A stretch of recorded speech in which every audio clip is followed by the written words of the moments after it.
Integrated terminal building के शुभारंभ का समय है। सादर सादर आग्रह करना चाहूंगी आदरणीय प्रधानमंत्री जी से कि कृपया रिमोट का बटन दबाकर अपने करकमलों से शिलापट्ट का अनावरण कर इस न्यू इंटीग्रेटेड टर्मिनल बिल्डिंग का लोकार्पण करने की कृपा की जाए महोदय।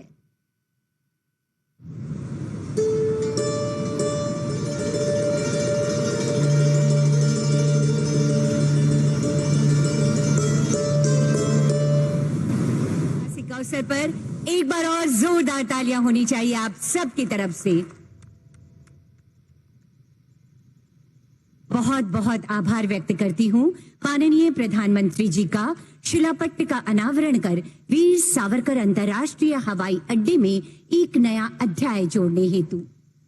हमें गर्व है कि माननीय प्रधानमंत्री जी के यशस्वी नेतृत्व में देश विकास की नई ऊंचाइयों को छू रहा है।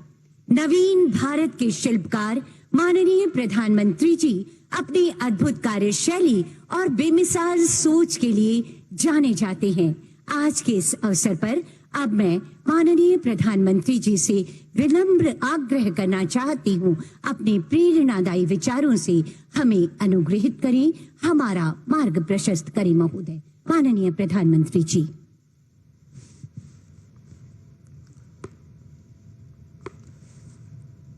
नमस्कार। अंडमान निकोबार द्वीप के उपराज्यपाल श्रीमान डी.के. जोशी जी, केंद्रीय मंत्रिमंडल के मेरे सहयोगी भाई ज्योतिरादित्य सिंधिया जी, वी.के. सिंह जी, संसद में मेरे साथी सांसद श्री,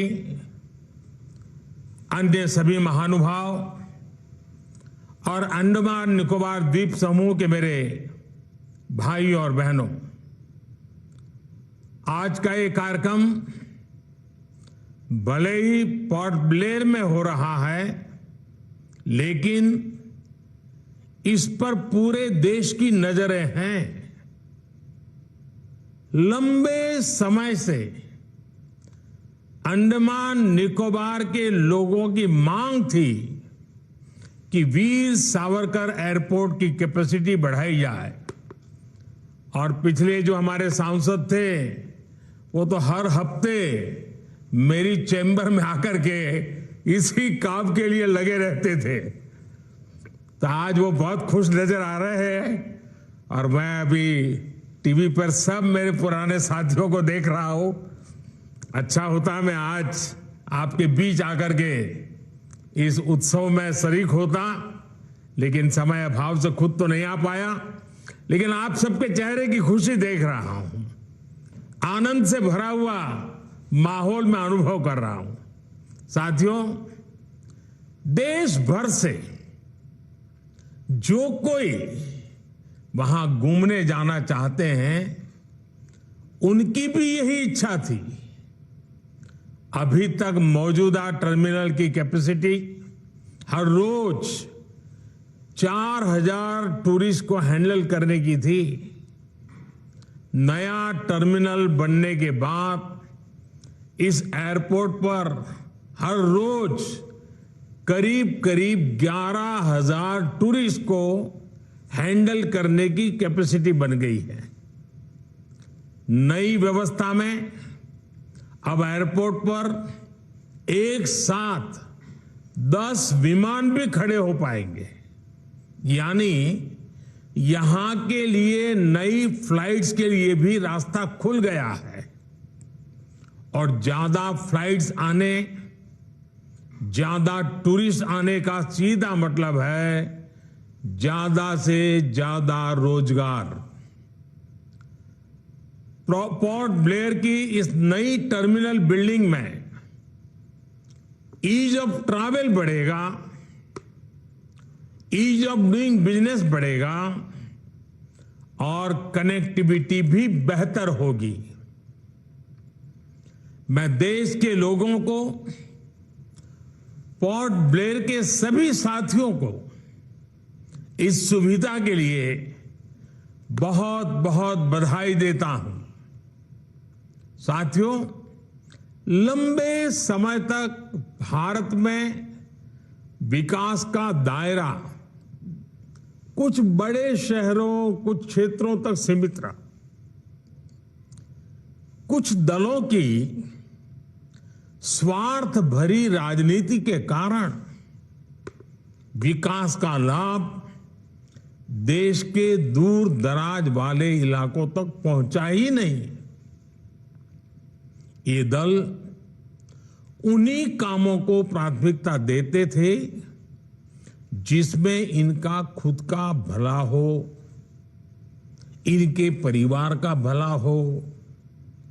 नतीजा ये हुआ कि जो हमारे आदिवासी क्षेत्र हैं, जो हमारे आइलैंड्स हैं, वहां की जनता विकास से वंचित रही, विकास के लिए तरसती रही। बीते 9 वर्षों में हमने पूरी संवेदनशीलता के साथ पहले की सरकारों की उन गलतियों को सुधारा है। इतना ही नहीं, नई व्यवस्थाएं भी बनाई हैं। अब भारत में विकास का एक नया मॉडल विकसित हुआ है। ये मॉडल इंक्लूजन का है, सबको साथ लेकर चलने का है। ये मॉडल सबका साथ, सबका विकास का है। और जब मैं सबका विकास कहता हूं तो इसका अर्थ बहुत व्यापक है। सबका विकास मतलब हर व्यक्ति, हर वर्ग, हर क्षेत्र का विकास। सबका विकास मतलब जीवन के हर पहलू का विकास, शिक्षा, स्वास्थ्य, कनेक्टिविटी, हर प्रकार सबका विकास। साथियों, इसी सोच के साथ बीते 9 वर्षों में अंडमान निकोबार में विकास की नई गाथा लिखी गई है। पिछली सरकार के 9 साल में, यानी हमारे पहले जो सरकार थी, 9 साल में अंडमान निकोबार को करीब 23,000 करोड़ रुपए का बजट अलर्ट किया गया था। जबकि हमारी सरकार के दौरान अंडमान निकोबार के विकास के लिए 9 वर्षों में करीब करीब 48,000 करोड़ रुपए का बजट दिया गया है।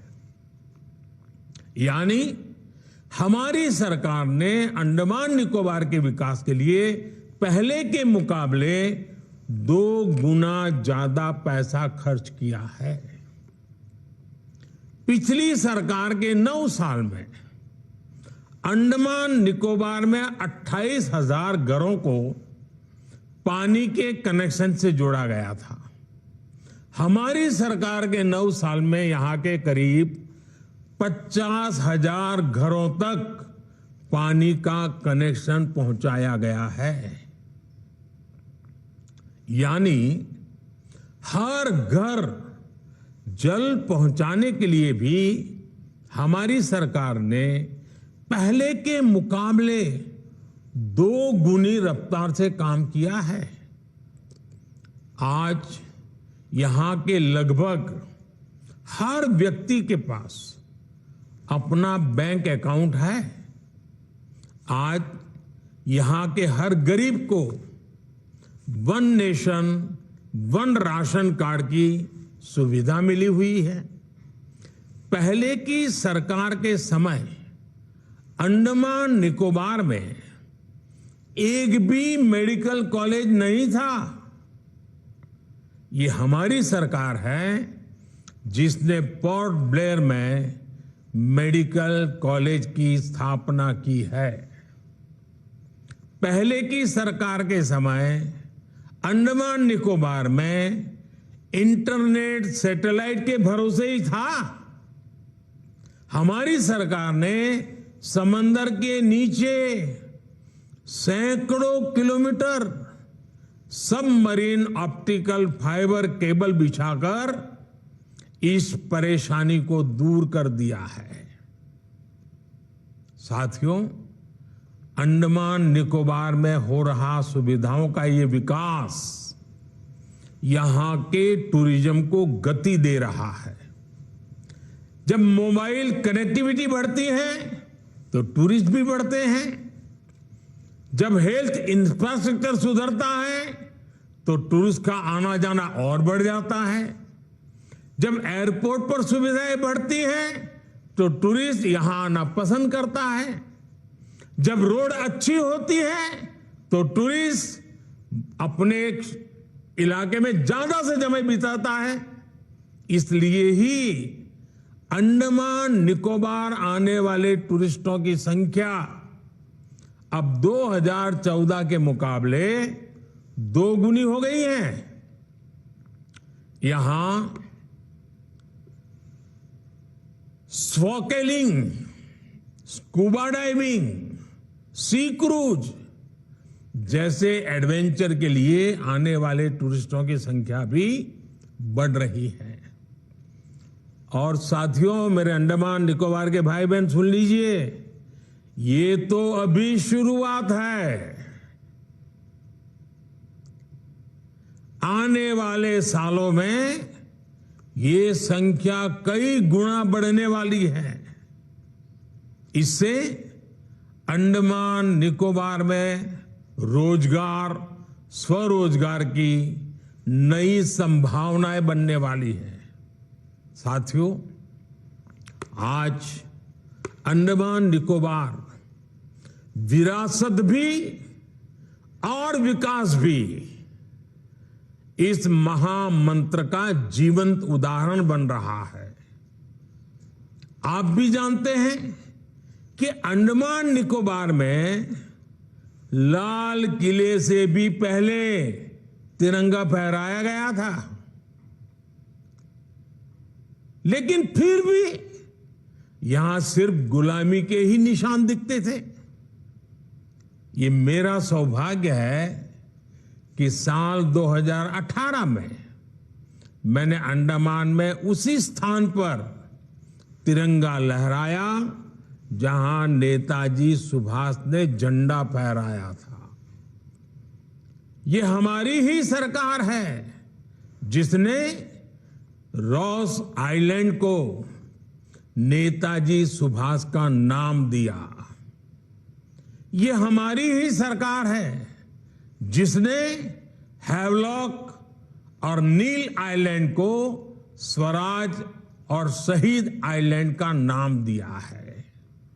हमने ही 21 द्वीपों का नामकरण देश के लिए पराक्रम दिखाने वाले वीर पराक्रमी सपूतों के नाम, परम वीर चक्र विजेताओं के नाम पर किया है। आज अंडमान निकोबार के ये द्वीप पूरे देश के युवाओं को देश के विकास की नई प्रेरणा दे रहे हैं। साथियों, आजादी के 75 वर्षों में हमारा भारत कहीं से कहीं पहुंच सकता था, और ये मैं बहुत जिम्मेवारी से कह रहा हूं, कहीं से कहीं पहुंच सकता था। हम भारतीयों के सामर्थ्य में कभी कोई कमी नहीं रही है, लेकिन सामान्य भारतीय के इस सामर्थ्य के साथ हमेशा भ्रष्टाचारी और परिवारवादी पार्टियों ने अन्याय किया। आज देश के लोग 2024 चुनाव में फिर एक बार हमारी सरकार वापस लाने का मन बना चुके हैं, निर्णय ले चुके हैं। ऐसे में भारत की बदहाली के जिम्मेदार कुछ लोग अपनी दुकान खोलकर बैठ गए हैं। इन्हें देखकर मुझे एक कविता की कुछ पंक्तियां याद आती हैं। एक कवि महाशय ने अवधी में लिखा था, ये अवधी भाषा में लिखी गई कविता है। गायित कुछ है, हाल कुछ है, लेबिल कुछ है, माल कुछ है। 24 के लिए 26 होने वाले राजनीतिक दलों पर यह बड़ा फिट बैठता है। गायित कुछ है, हाल कुछ है, लेबिल कुछ है और माल कुछ है। यानी गाना कोई और गाया जा रहा है, जबकि सच्चाई कुछ और है। लेबल किसी और का लगाया गया है, जबकि प्रोडक्ट कुछ और ही है। इनकी दुकान की यही सच्चाई है। इनकी दुकान पर 2 चीजों की गारंटी मिलती है।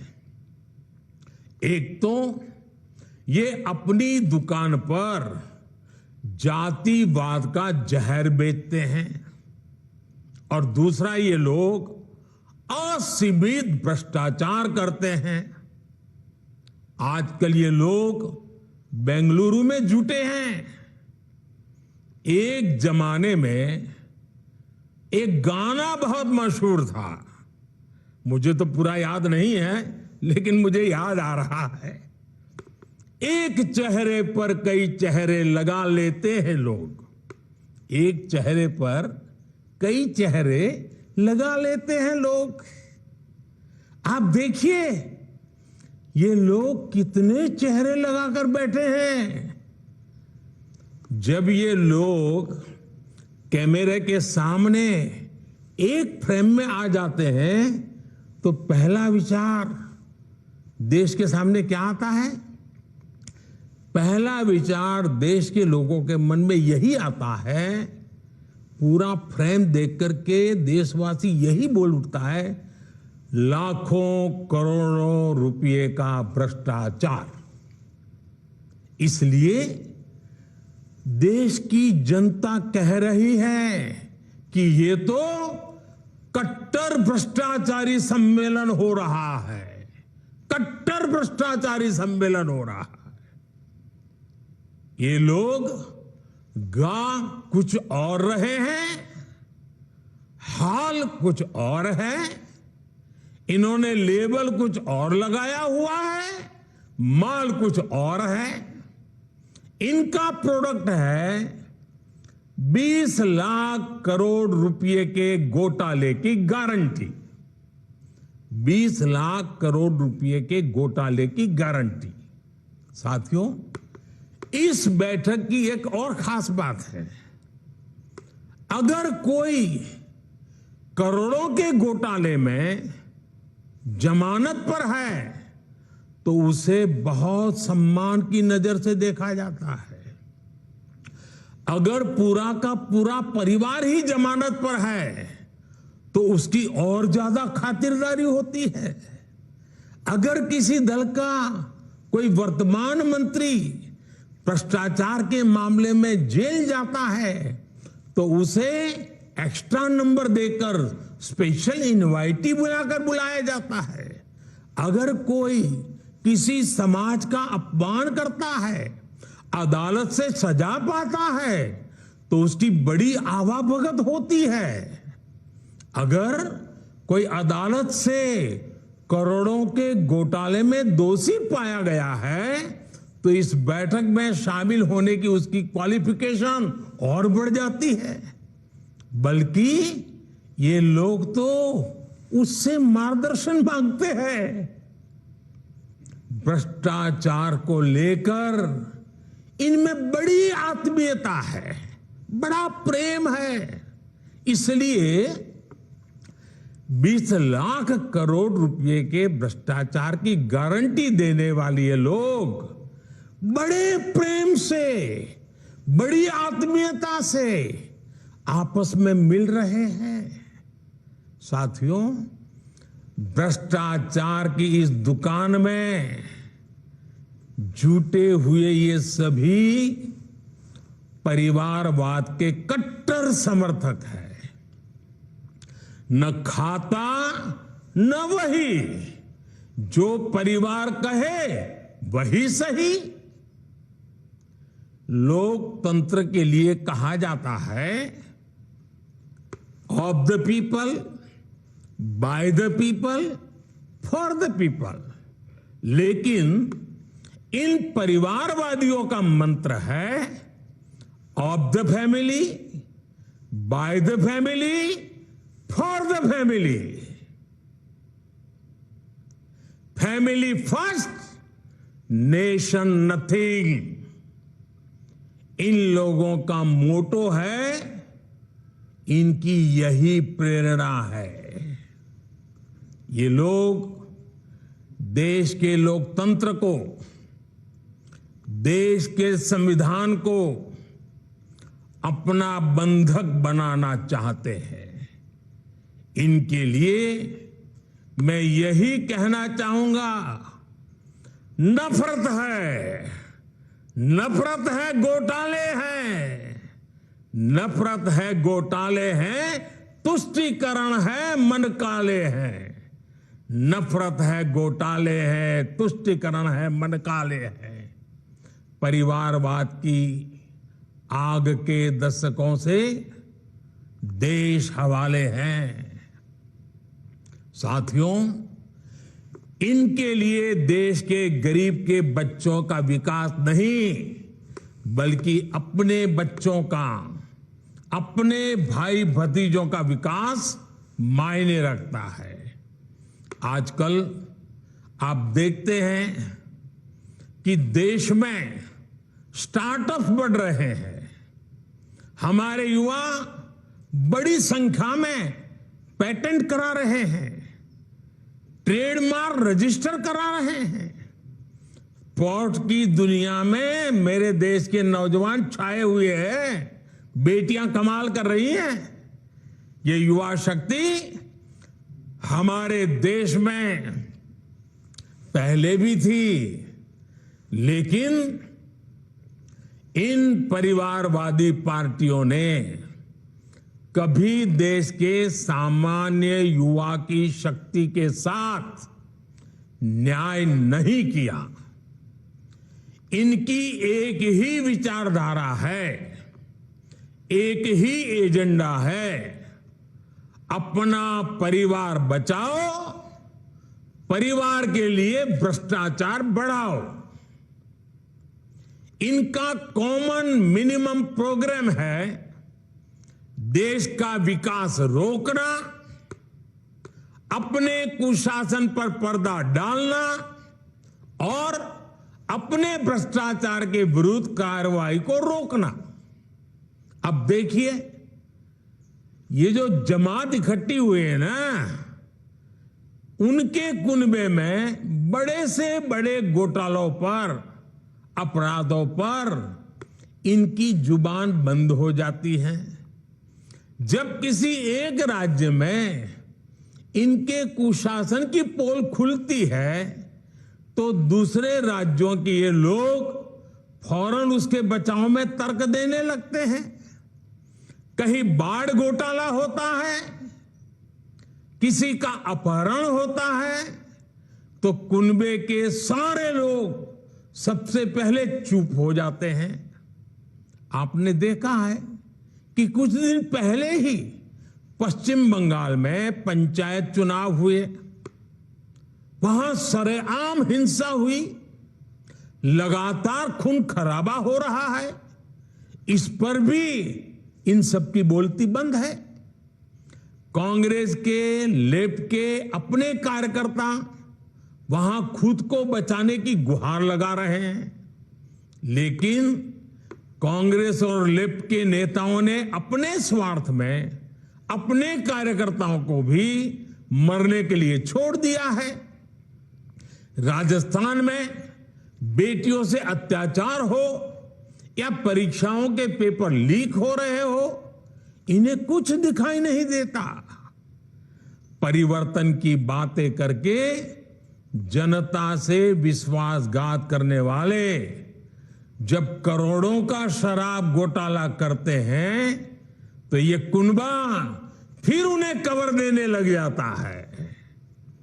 इनका कट्टर भ्रष्टाचार उन्हें तब दिखाई देना बंद हो जाता है जब देश की कोई एजेंसी इन पर कार्रवाई करती है तो उनका टैप रिकॉर्डर शुरू हो जाता है, कुछ हुआ ही नहीं, सब साजिश है, हमें फंसाया जा रहा है। आप तमिलनाडु में देखिए, भ्रष्टाचार के घोटाले के अनेक मामले सामने आ रहे हैं, लेकिन इनके कुनबे के सारे दलों ने पहले ही सबको क्लीन चिट दे दी है। इसलिए इन लोगों को पहचाने रहिए साथियों, उनको जान लीजिए, इन लोगों से सतर्क रहिए भाई बहनों।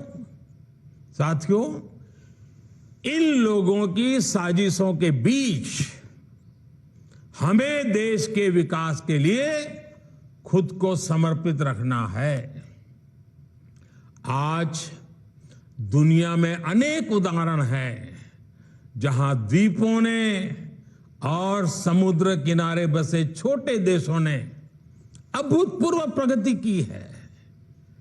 जब उन्होंने प्रगति का रास्ता चुना तो उनके सामने भी चुनौतियां थी, सब कुछ सरल नहीं था, लेकिन उन देशों ने दिखाया है जब विकास आता है तो हर प्रकार के समाधान लेकर आता है। मुझे विश्वास है अंडमान निकोबार द्वीप समूह में हो रहे विकास के काम इस पूरे क्षेत्र को और सशक्त करेंगे।